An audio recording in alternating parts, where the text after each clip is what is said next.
Over John Farrell's to a Topspin Tennis. I had a question from one of my subscribers, Danazu791 had asked, if the ball were a globe and we had an equator, where do you make contact in relationship to that equator? I've got some interesting pointers for you. Stick around, enjoy.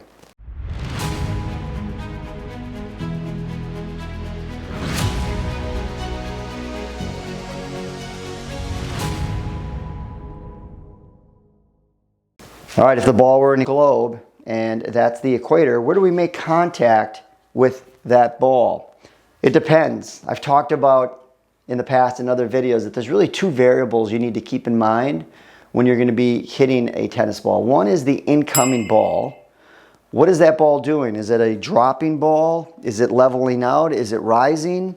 What is the height of the ball? Is it waist high? Is it shoulder high? Is it below your knees?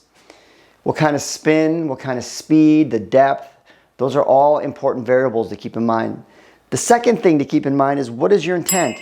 When this ball comes in, what are you going to do with it? Are you going to hit a heavy topspin? Are you going to hit a drive? Are you going to hit a slice? Are you going to hit a side slice?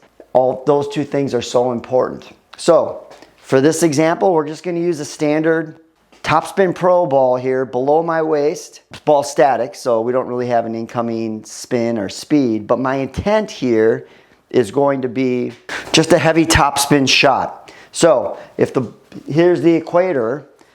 My feel when I hit this shot is I'm going to feel as if I'm hitting on the equator. So I'm going to be going from low to high. And it feels as if when I hit, I'm hitting on that equator. But here's the difference. From the side, as you can see, when I hit here, I'm trying to compress that ball, hit right on that equator, but my face will be slightly closed. Because of the steep angle here with the heavy topspin, I'm going to compress. Remember, maximum compression is if we hit right on that back of that ball and we compress that ball, I feel like that's where I'm going to get my most power is if I hit there. But because my face is slightly closed and I have a steep swing path, that ball will lift over the net and still go in. So it's important to keep in mind, if you want maximum power and compression, right, we're going to hit right on that equator, but face will be slightly closed. Okay, what if we have a higher ball? So I made this little contraption here specifically for this video. I've got this bow and arrow, put a tennis ball on it, and I put the equator on the ball, right? So it can actually depict topspin here, which is kind of neat. If the ball is higher, watch what happens to the equator, because watch, my swing path is going from low to high, and it's actually going to be on this curve here, right? So notice what that tennis ball is going to do. See the equator, how it goes on, it's going to tilt. So I'm still going to feel as if I'm going to hit the equator here, but I'm pulling across. So I'm going up and across the ball here.